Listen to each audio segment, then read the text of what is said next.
Kama unavyoona hivyo mtazamaji, ndio muonekano mzuri wa nyuma yetu. Hapo ni mbele ya fence kama unavyoweza kutazama, na juu plaster inaendelea, na chini unavyoona hapo na picha yake ndio hivyo. Kwa muonekano wa kawaida kabisa unaona picha yake iko hivyo.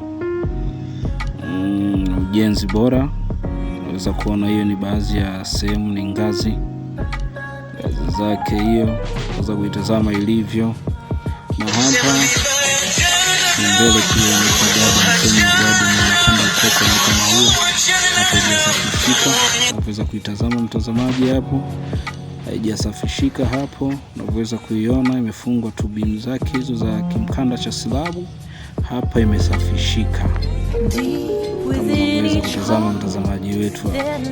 Usisite kucomment, kusubscribe kwenye YouTube channel yetu kama unapenda kuona vitu vizuri kama hivi. Kwa maoni, ushauri, namba iko hapo, unaweza kutupigia kwa kushauri kuhusu ujenzi.